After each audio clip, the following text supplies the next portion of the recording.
Olá, pessoal. Espero que estejam todos bem. Estamos iniciando mais um episódio da nossa TV CREF 5. O CREF 5 é um CREF que faz, que fiscaliza, que capacita, que comunica. Somos um CREF de todos. Sou Gernanda Lea, profissional de educação física, e hoje vamos ter um bate-papo importantíssimo sobre prevenção e segurança dentro das academias. E para esse bate-papo teremos a honra de receber Dr. José Góes, Francilávio Andrade e Jonatas Castro. Gostaria que vocês dessem uma breve saudação para o nosso público e falassem um pouco da atuação de cada um de vocês. Bom, meu nome é Jonatas Castro, né? Como foi dito, inscrição no CREF 017295. E hoje eu atuo com musculação, com corrida de rua, né? Sou pós-graduando em reabilitações de lesões, né? E espero que nesta tarde a gente tenha um bom proveito, né? Um bom bate-papo aí para e só quem sai ganhando é o profissional de educação física e a sociedade. Olá, pessoal, boa tarde. Eu sou Francilávio Andrade, CREF 1212G. Sou registrado no Conselho Regional de Educação Física desde 1998. É um prazer estar aqui com vocês. Trabalho com a parte de atividade física, prescrição de exercícios para todas as idades. Também trabalho com reabilitação esportiva. Também sou fisioterapeuta, como meu amigo ilustre José Góes. E hoje também faço parte do Conselho Regional de Educação Física como membro conselheiro, né? Estou na suplência e com grande alegria estou aqui hoje para contribuir com a nossa profissão. Prazer, eu queria agradecer ao CREF 5 pelo convite. Eu sou José Góes, sou fisioterapeuta, CREF 52897 Isto F. Eu sou mestre em saúde coletiva, estou terminando agora um doutorado em biotecnologia, de cicatριzação tecidual. E caminho junto com a educação física, desde que me formei, que tive o prazer de me formar junto com o Francilávio Andrade. E a educação física, junto com a fisioterapia, no processo de recuperação de lesão, é importantíssimo. E a gente falar de prevenção dentro de academia, que você já teve academia por muito tempo, eu também, é importantíssimo, porque é um tema pouco falado e eu queria parabenizar o CREF por essa temática. Góes, quais são as lesões mais recorrentes e o que elas podem falar sobre essa falta de prevenção? Bom, se a gente falar primeiramente sobre a falta de prevenção, às vezes o profissional dele não avaliar de forma correta o seu aluno. Então, o aluno às vezes ele chega com bloqueio de ombro, chega com hernia de disco, que às vezes ele nem sabe que está com hernia de disco, e ele empurra carga, não avalia da forma correta e às vezes não monitora também o exercício da forma correta, aí acaba mexendo a articulação com amplitude que a articulação fisiologicamente não suporta, aí já tem uma lesão e ele acaba não detectando antes se o paciente chega. Então, lesão de ombro, por exemplo, tendinite supraespinhal, dor de hernia de disco, já uma protusão discal que acaba irradiando para o membro porque colocou o aluno no leg press, e que às vezes ele não tem condições mecânica, física de estar naquele equipamento, com aquela amplitude, com aquela carga. Então, tudo isso daí acaba gerando pacientes nos consultórios de fisioterapia. Então, eu poderia resumir que é falta mesmo de avaliação e de cuidado com o aluno. Jonatas, como é que você vê a importância da avaliação inicial, da periodização dos treinos, para que realmente exija essa prevenção e segurança?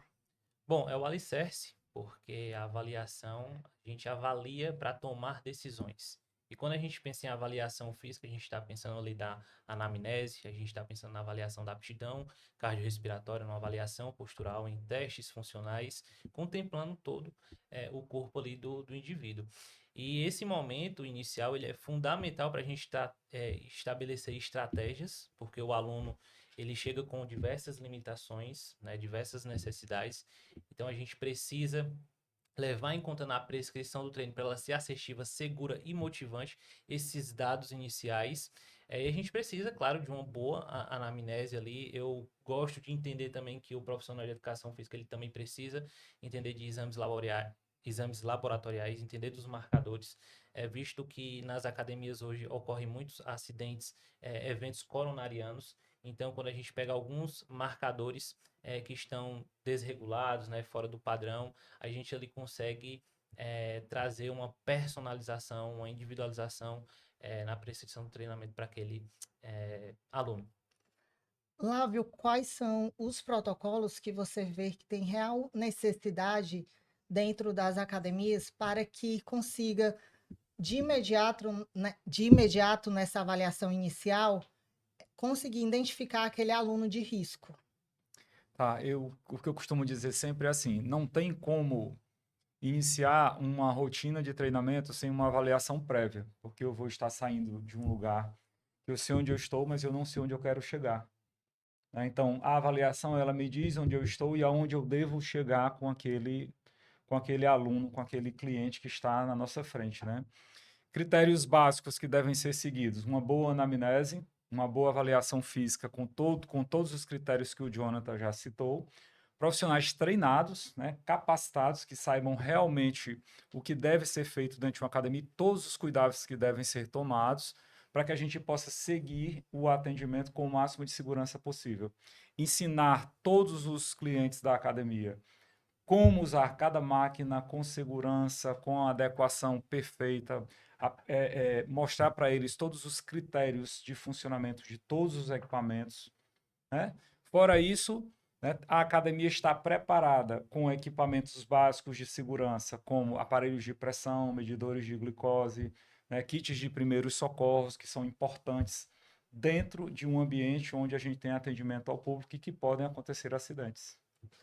Góis, como é que você vê que deve ser a ligação multidisciplinar entre fisioterapeuta e o profissional de educação física, justamente para prevenir e para cuidar daqueles alunos que já chegam com algum risco caracterizado?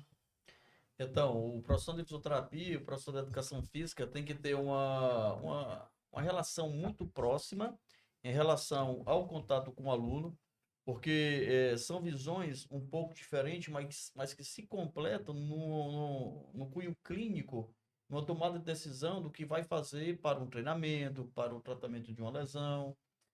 Às vezes a gente tem alguns alunos no consultório, que esses alunos eles têm algumas deficiências articulares, algumas artroses, algumas deficiências mecânicas, em que o profissional da educação física ele tem que entender isso daí na prescrição do seu treinamento.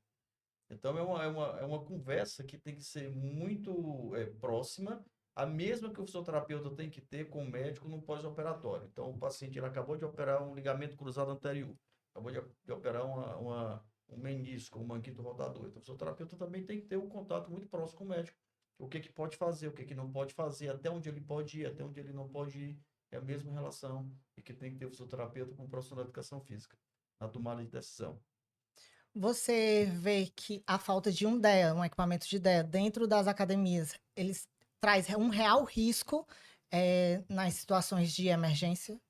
Você está fazendo uma pergunta, eu acho que você nem sabe, como poucas pessoas sabem. Mas antes de eu ser fisioterapeuta, eu sou socorrista, né? Lembrava. Então, a primeira formação que eu fiz foi em primeiros socorros. Então, é importantíssimo.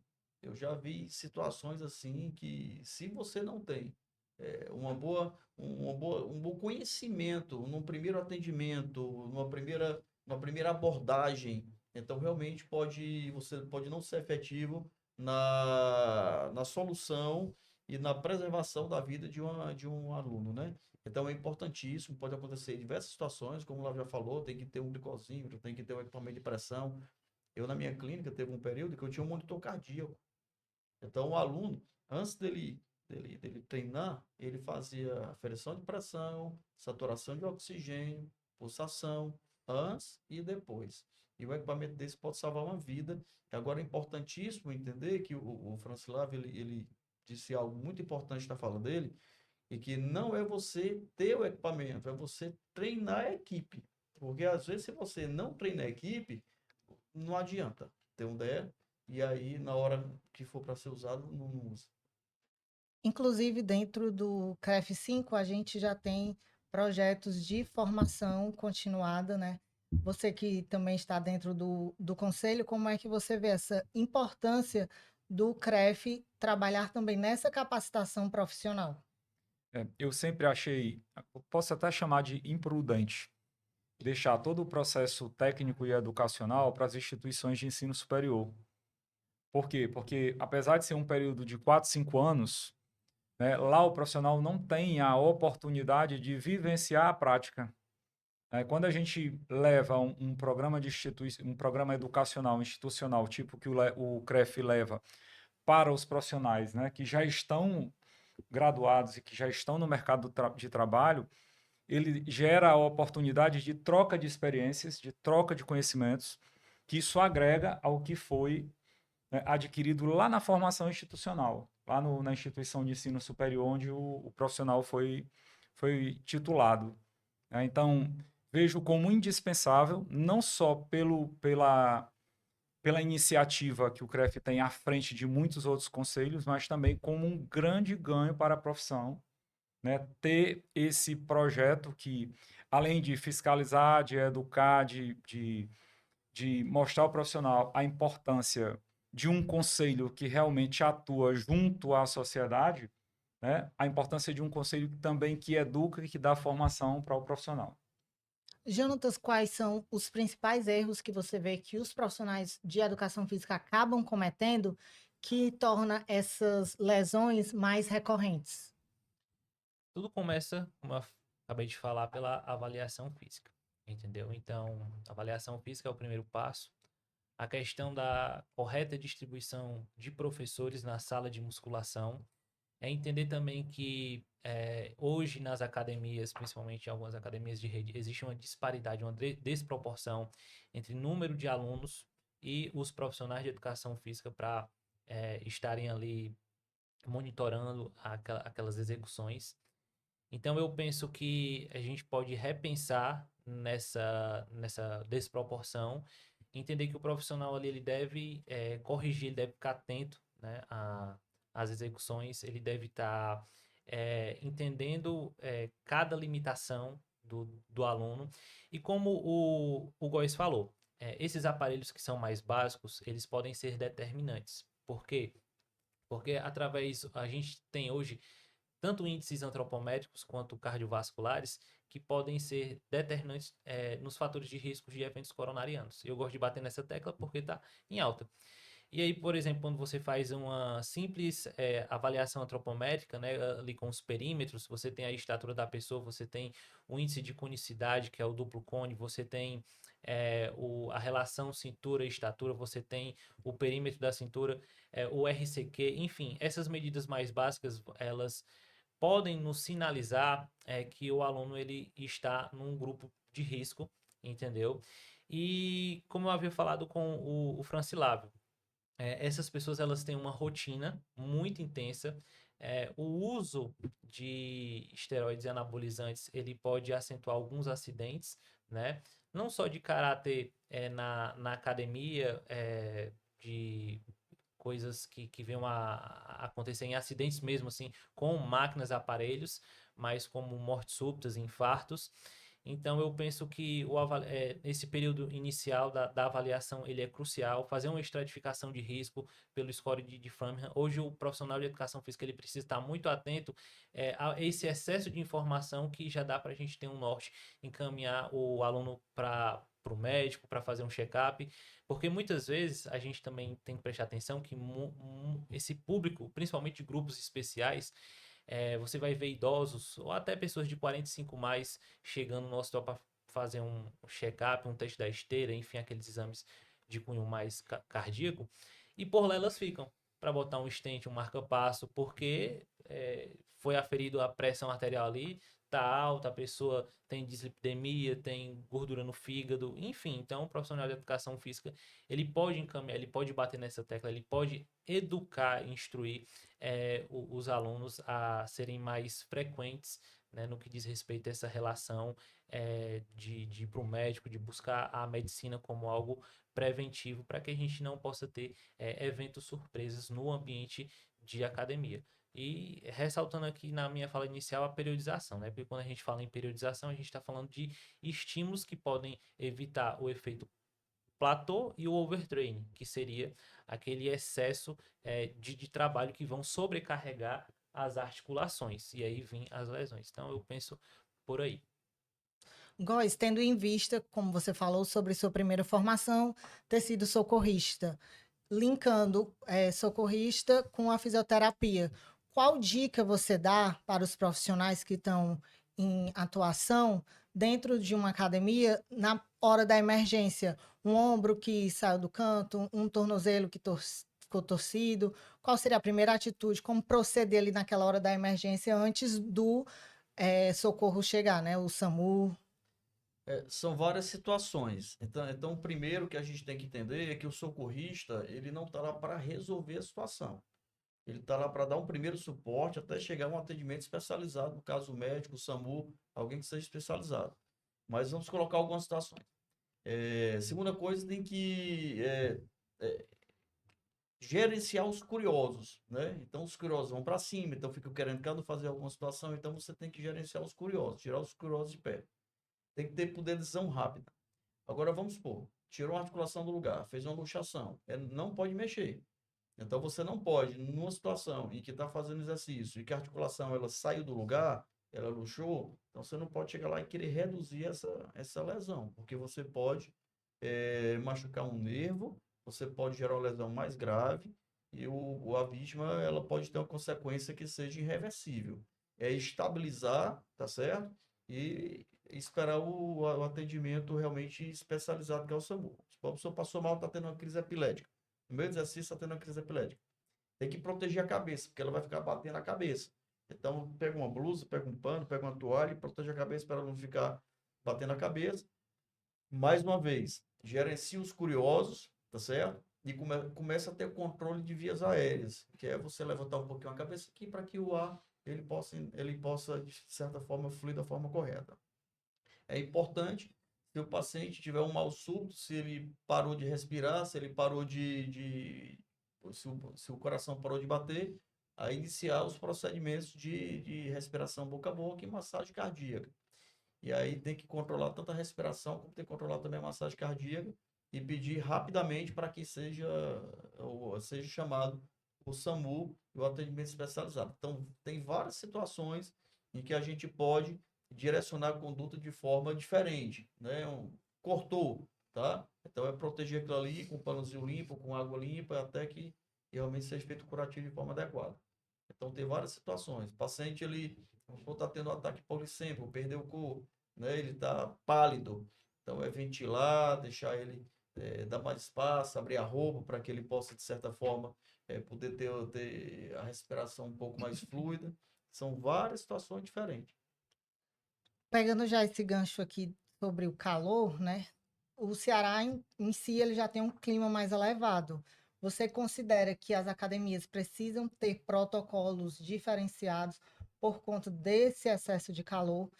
E quais seriam esses protocolos, né, que as academias poderiam estar aderindo justamente para prevenir essa falta de oxigenação?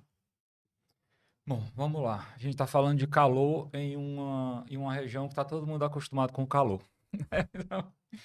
Então, basicamente, eu não vejo o calor como uma grande preocupação, porque a gente nasceu e cresceu no calor, né? E hoje em dia a gente ainda tem uma outra particularidade. A maioria das academias estão climatizadas. Então, a gente já tem aí um ganho considerável em clima controlado em grande parte das academias do estado, vamos dizer assim, porque o mercado evoluiu muito e as academias estão muito se modernizando de forma muito, muito rápida, né? Mas vamos lembrar sempre, boa hidratação, né? Super importante o aluno ser orientado a ter uma boa hidratação, vestimentas adequadas, né? Não usar vestimentas com aquele pensamento de quanto mais eu transpiro, né, mais eu vou ter melhores resultados estéticos em termos de percentual de gordura, né, de perda de percentual de gordura, né? A equipe, como a gente falou na pergunta anterior, tem que estar bem treinada e tem que entender o que precisa passar de orientação para cada cliente que chega, né, para fazer o seu treinamento. E essa atenção ela tem que ser reforçada diariamente. Não pode ser uma coisa que eu informei no dia que o aluno chegou naquela avaliação física, e aí o aluno passou um mês, 2, 3, ele esquece aquela informação. Por quê? A quantidade de informações que ele vê no celular, que ele vê na televisão, que ele vê no jornal é muito grande, ele acaba sendo influenciado, né, de forma externa e muitas vezes de forma incorreta, por conta que muitos influenciadores eles não têm conhecimento técnico, tá estar passando aquele tipo de influência para a população, e acaba que o grande prejudicado no processo é o cliente. Como o Jonathan falou anteriormente, a gente tem visto episódios de mortes nas academias, e a gente não pode também só culpar as academias por falta de orientação. O que está acontecendo hoje é que a população quer resultados rápidos, né? E ela está a fim de investir nesses resultados rápidos. Então, um exemplo, o aluno ele é obeso, mas ele quer ser magro. Então, ele vai lançar a mão, se ele tiver disponibilidade financeira, do uso das canetinhas famosas do momento. Em contrapartida, essas canetinhas inibem a fome e ele não vai ter energia para treinar. Para ter energia para treinar, ele toma um energético para treinar. Ou seja, ele está turbinando o corpo dele de uma forma não natural. Termina aquele treino, ele termina pilhado, porque ele tomou o energético, vai para casa, não consegue dormir. Dorme tarde, mas ele quer treinar amanhã de manhã novamente. Aí o que acontece? Acorda, toma outro pré-treino, que é um outro energético. Ou seja, ele desregula todo o sistema nervoso autônomo, que é quem faz o controle natural das funções fisiológicas do corpo e que dá segurança para a nossa sobrevivência. E quando se expõe, além disso, ao estresse do dia a dia, família, trabalho, meio ambiente que ele vive, ainda fica uma condição ainda mais de risco. Quando soma isso ao esforço físico, os riscos aumentam ainda mais. Então, se a gente junta desidratação com roupas inadequadas, com o estresse do dia a dia, com o uso de recursos ergogênicos, a chance desse cliente passar mal na academia aumenta significativamente. Então, podemos entender que não é o calor em si, é o conjunto de excessos que muitas vezes os alunos querem fazer para poder conseguir aquele resultado do dia para a noite, e o profissional tem que ter aquela capacidade de instruir que ele não engordou do dia para a noite, então não tem como emagrecer do dia para a noite. O calor interfere, sem dúvida nenhuma, porque o calor ele gera maior exaustão e diminui o rendimento. No entanto, na minha opinião, o calor não é o culpado pelo que está acontecendo no meio dos praticantes de exercício físico. Entendi. Existem outros fatores correlacionados que precisam ser monitorados de forma adequada. Góes, você que é proprietário do Instituto de Tratamento da Dor, na sua vivência diária, quais são as principais lesões que você recebe lá diariamente de praticantes de musculação? Muita tendinite. Então, tenho muitos pacientes que têm tendinite, muitas vezes por sobrecarga de treino e muitas vezes por fazer o exercício de forma incorreta. Usar a amplitude correta, compensar o movimento com outros movimentos acessórios que não era para estar acontecendo. Então, as tendinites, elas são as campeões, né? E muito tendinite supraespinhal, muito tendinite de tendão patelar, muito tendinite de tendão de quadríceps. Às vezes o aluno ele coloca uma carga em excesso, isso daí acaba gerando realmente problemas de inflamação nos tendões. Jonatas, como é que você vê que deve proceder o profissional quando ele pega um aluno de personal que ele quer ele mesmo dizer que pode colocar aquela carga a mais e você quer ter aquele cuidado por justamente estar prevenindo uma futura lesão que ele possa vir a ter?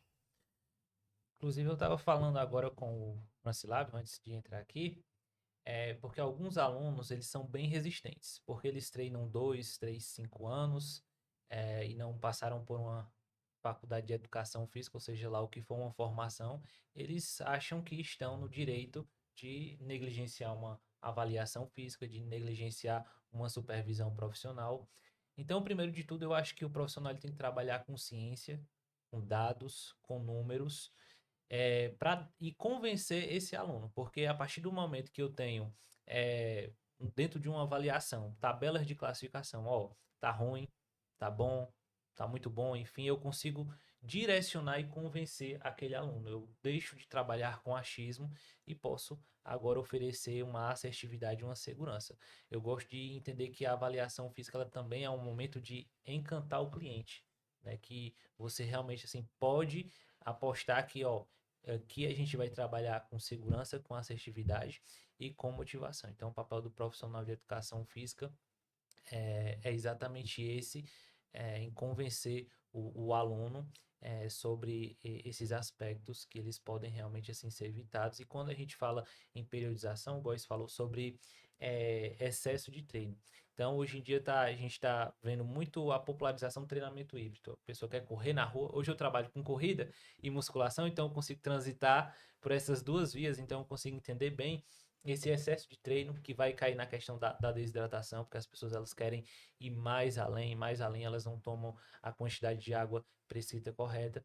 Então eu vejo que realmente é um conjunto de fatores e que o profissional ele tem que estar ali direcionando e o aluno ele também tem que acatar aquilo dali primeiramente. Ele não pode se fingir de desentendido.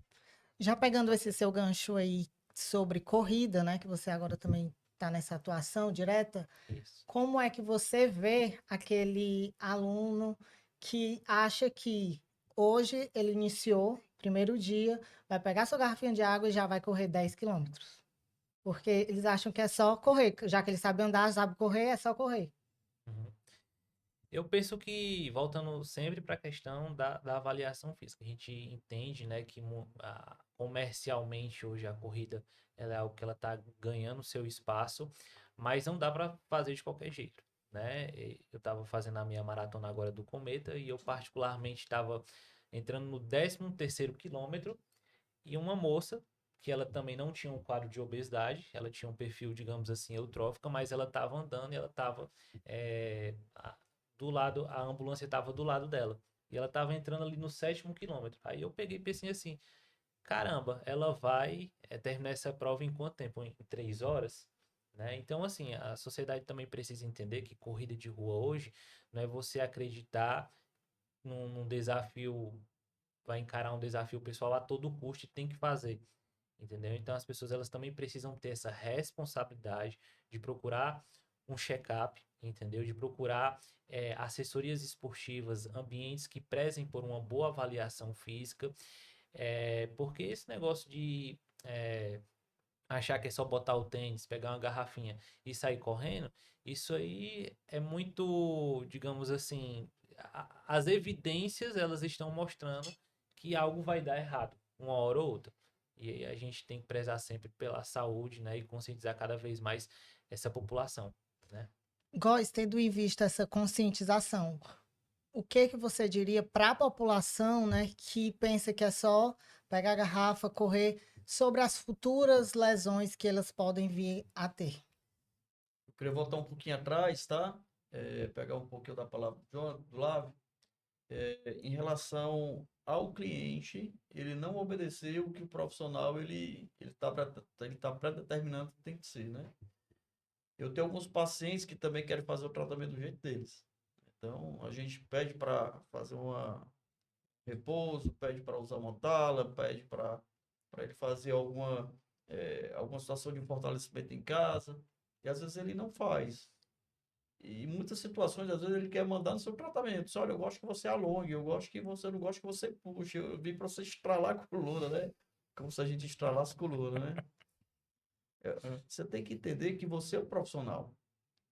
Então, sim, esse momento que o professor de educação física está passando é um momento muito importante. Ele tem que entender isso, porque vocês estão agora inseridos na saúde. Vocês estão recebendo pacientes de cardiologia, vocês estão recebendo pacientes de médicos hepatologistas, vocês estão recebendo pacientes oncológicos, que às vezes está fazendo tratamento de câncer. Então, assim, o grau de responsabilidade que vocês estão tendo com esses alunos, eles são muito grandes. E aí você tem que se posicionar como profissional. Se o aluno não quer fazer do jeito que você realmente acha que tem que ser feito, esse aluno não é teu aluno. Ele pode ser aluno de outro. Então, tem pacientes que eles não querem fazer o tratamento como realmente tem que ser o tratamento. Ele não é meu paciente. Então, só, olha, a gente vai caminhar até aqui. A partir de agora, não vamos mais caminhar, porque eu penso que você tem que fazer dessa forma, você não quer fazer.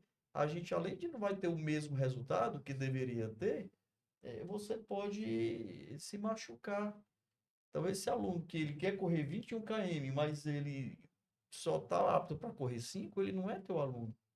Porque lá na frente ele vai dizer, não, mas eu faço a assessoria de corrida com o Francilávio Andrade, eu faço com o Jonathan, eu faço com o fulano, com o Beltrano. Eu já vi situações de pacientes, de atletas que tiveram fratura exposta de tíbia.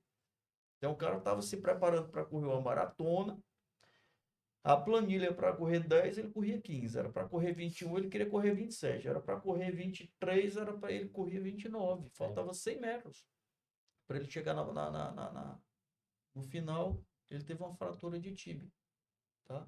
Então, é um momento muito importante para vocês. Vocês estão de parabéns por tudo que estão conquistando. Mas vocês têm que se posicionar e saber se aquele camarada é teu aluno. É verdade. Eu falei tanto, esqueci a pergunta. Ó, vai, continua. Só pergunta de novo, Edmundo, vai. Sobre a conscientização da população, qual mensagem você diria para a população sobre ela também se conscientizar e deixar o profissional ter atuação dentro do que ele foi contratado? Tá, eu falo que eu vou mudar. Eu tive câncer. E aí, quando eu tive câncer, as pessoas perguntavam, né, se eu não estava preocupado. Só você não vai estar preocupado, você vai estar fazendo quimioterapia, radioterapia, eu perdi os cabelos, perdi barba, perdi tudo. Eu fiquei com raiva do meu médico só porque eu perdi a sobrancelha. Eu falei para ele, olha, cara, se eu perder a sobrancelha, eu vou ficar com raiva de ti, tá? Mas eu perdi a sobrancelha e fiquei curado. E as pessoas perguntavam para mim, tá? Se eu não me preocupava. Eu falava assim, olha, eu não tenho que me preocupar com câncer. Quem tem que se preocupar é o médico que estudou, que sabe qual é o medicamento, que vai se preocupar no medicamento que eu vou tomar. Eu só tenho que tomar o medicamento. Então, população, se preocupa não, deixa os caras prescrever o que eles querem prescrever, deixa na mão do profissional, foram eles que estudaram, foram eles que realmente sabem o que tem que ser feito, tá? E confia, é só isso. Vai, uma outra coisa para fazer, e não enche o saco da galera, deixa a galera realmente prescrever, tem que prescrever, eles estudaram, fica tranquilo e vai treinar, né? Nessa tua linha de pensamento aí, o que eu digo sempre é assim: você chegou aqui, você não sabia nada do seu corpo. Agora você sabe, porque foi eu que descobri na avaliação. Então, como é que você quer nortear um treinamento de um corpo que tu não sabia nem como é que funcionava? Né? Então, o que tem que ser entendido pela população é isso. Né? Ela vem com um corpo que ela não conhece, a gente descobre as capacidades e as limitações. Quem descobriu as capacidades e limitações é que tem as ferramentas, né, para melhorar essas capacidades e vencer essas limitações, transformar esse corpo em um novo corpo, um corpo que supera aqueles obstáculos que antes ele vivia. Né? E voltando para o exemplo que o Jonathan deu na corredora da prova lá, que estava ladeada pela ambulância, né? Deixa eu só complementar. Só para não quebrar a minha linha de Aham. raciocínio, né? As pessoas incutiram agora numa estratégia, incutiram na mente, né? A ideia de superar os meus limites. Mas a maioria não está superando os limites deles. Eles estão superando os limites do colega. Porque o meu colega está correndo 5 quilômetros, eu tenho que superar ele. Ou seja, eu não consigo correr nem 3, mas eu quero superar o meu colega que corre 5. Né? Então eu corri 5. Agora eu quero superar o meu outro colega que corre 10. Então eu tenho que fazer 10 quilômetros com um pace, que é o grande nome causador das lesões, na minha opinião, né? Menor do que o pace do meu amigo. Né? E como eu sempre digo para todos os meus pacientes, atletas e alunos que eu treino, é assim, ó, o pace é que está quebrando você.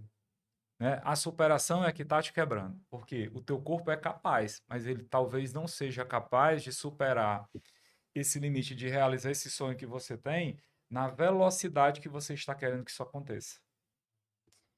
Eu vejo que com esse bombardeio de informações que a internet proporciona, né, faz com que os alunos eles tenham em mente de que aquele treino ali é o que seca a barriga, aquele treino ali é o que deixa o bumbum empinado. E falta eles entenderem que cada corpo é único, que cada corpo tem as suas individualidades, tem as suas particularidades, e ele precisa ser visto com o ser que ele é por completo, e não o meu treino vai servir para tu, que vai servir para ele, que vai servir para ele. Assim, eu acho que nem gêmeos, né? Você aí que estuda mais cientificamente, eu acho que nem gêmeos univitelinos são idênticos aí 100% em tudo, o que vai servir para um vai servir para o outro. E eu acho que falta realmente mais disso, da população entender que cada corpo é único. Nem o lado direito do meu corpo é idêntico ao meu lado esquerdo. E Se a até gente for isso, observar. e Tá do muitas lado do outro. vezes, Hã? Um tá do lado ou do outro. Não, um está de um Essa é a lado e diferença, do outro, né? gaiatinho. Porém, as simetrias não são iguais. Né? Quando a gente começa a envelhecer, que tem a necessidade de usar óculos, a maioria das pessoas só ao envelhecer, né, a ganhar idade, você vai ver que o grau do lado direito não é igual ao grau do lado esquerdo. Né? Quando você vai, às vezes, ao dentista, o dentista diz assim, ó, o lado direito, teus dentes está tudo desgastado, o lado esquerdo não. Né? Você faz um teste de pisada lá na clínica do Góes e lá você vai ver que às vezes tem um pé que está planando, o outro não. Um pé que está supinando e o outro não. As mulheres, né, às vezes param na frente do espelho e olham, a mama não está da mesma altura, um lado e o outro. Né? Assim também é a massa glútea, assim também é a linha alba do abdômen, assim também é a postura da gente. Então a gente não pode querer, né, simetrias e não pode querer fórmulas mágicas e que isso a cada dia nesse mundo novo novo não, né, já está ficando velho esse mundo da internet, já está ficando cansativo. Tem as fórmulas mágicas para secar a barriga, para crescer o bumbum, para emagrecer, perca tantos quilos em 7 dias, perca tantos quilos em 21 dias. E são cápsulas, né, que estão no celular da gente, que eu posso adquirir essas cápsulas com um clique. Né? Essas cápsulas não foram testadas, essas cápsulas não foram aprovadas por nenhuma metodologia avaliativa, mas elas estão lá disponíveis para que eu compre essas cápsulas, né? Não estou chamando de cápsulas para a gente entender como uma fórmula mágica, né? E que eu use aquilo com um fim específico, ou estético ou de performance, e que essa oferta ela cabe para todo mundo, esquecendo individualidade biológica, esquecendo princípios de treinamento, né? E esquecendo princípios de adaptação, ou seja, é como se todo mundo que entrasse para aquele sistema de treinamento tivesse apto a fazer aquilo, né, sem restrições. Então a gente tem que ficar esperto também para identificar isso e saber se aquilo é para mim ou não. Mas aí vai dar consciência de cada um, né? É a hora que nem o conselho consegue controlar, porque infelizmente não consegue controlar, porque são milhões de pessoas trabalhando com a mesma metodologia, e são inúmeras, milhões de pessoas querendo resultados rápidos. Então, é humanamente impossível que eu, como profissional de educação física, ou eu, como gestor de uma instituição de controle, eu consiga fazer esse controle de forma eficiente. Então, a sociedade ela tem que estar esperta e tem que estar sabendo bem direitinho o que está acontecendo, que pode ser ou não, né, prejudicial para a saúde. ainda quer fazer sua colocação? Aquela moça que eu citei, ela, quando eu saí do centro de eventos, ela estava lá, sentada na ambulância. Então, se cumpriu aquilo que eu pensei, não vai dar bom. Isso aí. Então, eu gosto também de imaginar que o profissional de educação física que está em casa, nos escutando, e para a sociedade também, é que didaticamente, o nosso corpo é como se fosse uma empresa. Uma empresa que não controla os gastos que entra e que sai, né, numericamente, ela vai quebrar.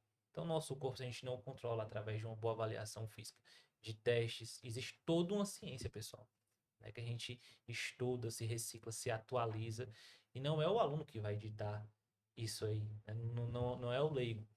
Então, muitas vezes o corpo ele quebra, ele dá sinais, mas é como eu falei, às vezes por trás de um mal súbito existe um VO2 fraco, existe um duplo produto que está elevado, existe índices antropométricos que estão predispondo a um risco cardiovascular, a uma síndrome metabólica. Então, quando você tem um cenário, a maioria da população hoje tem colesterol alto, tem pressão alta, tem resistência à insulina, e a gente sabe que esse combo vai favorecer a um evento coronariano. Então, a gente deixando isso mais explícito para a sociedade, a urgência, diz, oh, você tem que melhorar para ontem, mas claro, de forma gradativa. Então, acho que cada vez mais a sociedade ela vai sair ganhando com uma boa instrução, né, profissional. Estamos chegando ao fim deste episódio, desse bate-papo, e eu gostaria que vocês deixassem uma mensagem para os profissionais de como realmente trabalhar numa atuação eficaz visando a prevenção? Vamos lá. Visando prevenção, avaliar para conhecer o indivíduo, que foi o que a gente falou mais aqui durante essa conversa.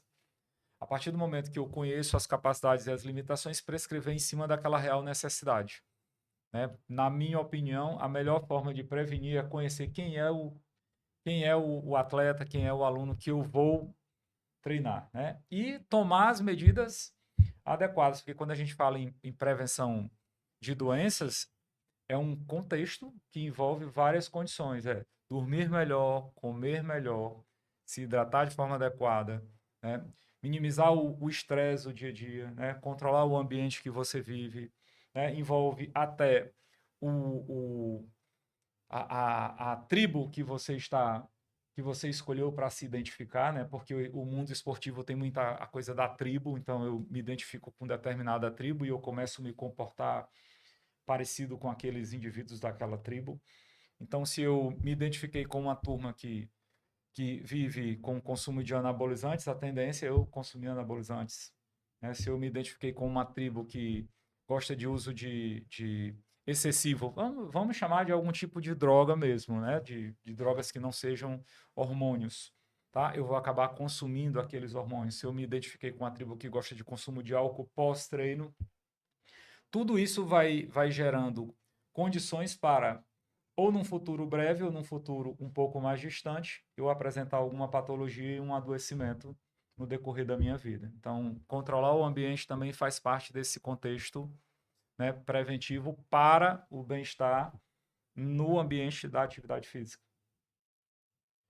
Eu penso que cada vez mais o profissional da educação física ele tem que se capacitar, tem que entender que ele entrou agora numa seara de saúde, então tem que continuar estudando, tem que fazer pós-graduações, tem que fazer especialização, tem que caminhar para um mestrado, para um doutorado e se conectar com outros profissionais também, com médico, com fisioterapeuta, com psicólogo e entender um pouco da multidisciplinaridade que o aluno ele pode estar inserido. A partir daí, você traça o perfil do seu aluno e você, junto com a avaliação, você consegue ter um entendimento de como conduzir melhor com a prescrição do treino e do exercício do seu aluno, tá? Então, é realmente a capacitação mesmo do profissional de educação física, que ele não é somente aquele profissional que vai prescrever uma ficha, que vai mandar correr 10 km, vai mandar correr 15. Não, aquele tem um camarada que está ansioso, ali tem um camarada que está com problema financeiro, às vezes, na empresa, e que quer sobrecarregar ali no treino, porque vai liberar ali a epinefrina, dopamina e tal, e vai tirar aquele estresse psicológico, às vezes familiar. Então, é ter uma visão realmente um pouco mais ampla, em que aquela pessoa, tá? Ela está inserida num mundo que é um mundo que está um pouco doente. Então, as pessoas estão polarizadas. Se for falar de política, é um lado contra o outro. Qualquer situação que se coloca na internet, que você abre os comentários, você vê comentários doentios, né? Então, as pessoas elas estão muito doentes mesmo na cabeça. E aí ela acaba indo para a atividade física e fazendo com que a atividade física fosse um escape, né? Uma válvula de escape. Então, o profissional da educação física ele está inserido nessa percepção humana, né? Só reforçando o que o Góis falou, essa questão da visão, né? Porque o profissional de educação física ele tem que parar de olhar que a profissão dele está se encaminhando só para performance, por causa do fitness está muito crescente, mas olhar principalmente por grupos especiais.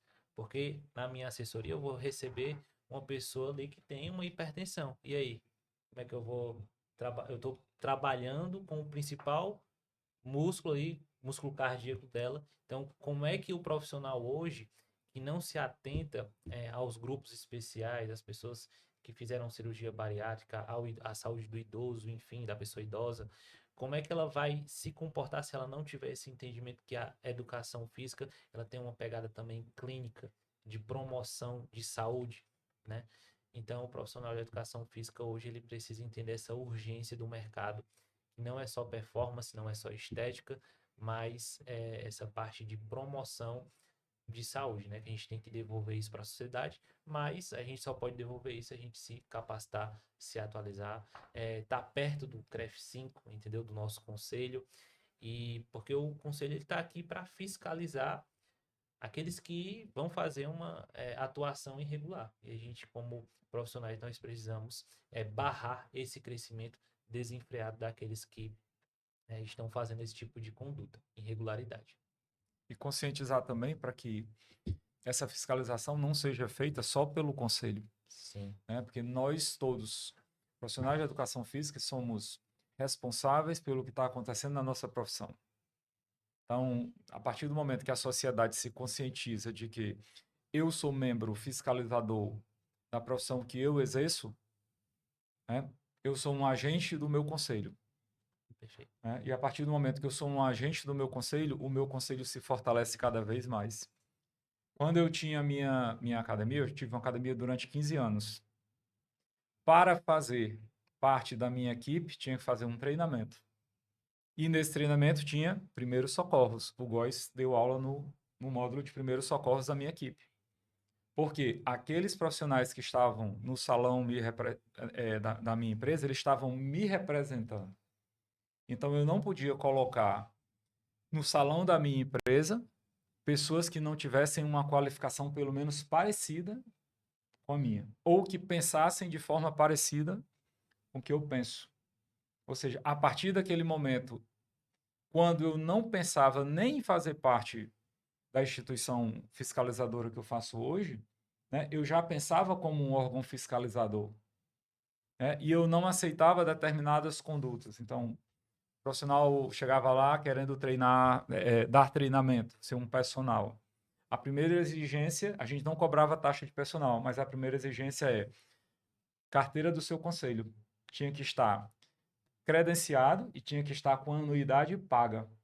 Porque um profissional que não está com a anuidade paga, ele não está, né, respeitando o órgão de classe dele. Então, precisava, a gente consultava para ver se ele estava todo legalizado, para dizer se ele podia ou não dar aula na academia. E com isso, às vezes, eu perdi muitos clientes, porque ele vinha trazendo um cliente que eu não aceitava que ele matriculasse, porque ele estava irregular com o conselho.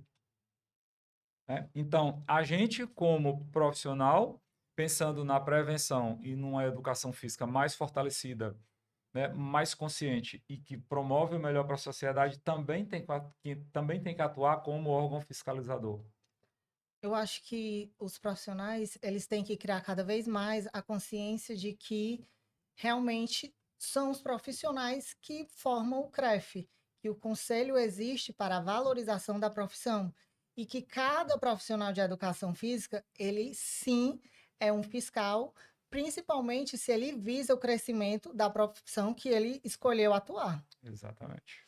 E gostaria de agradecer Jonathan Góes, Francilávio, Obrigado. pela riquíssima e vital contribuição nesse bate-papo de hoje.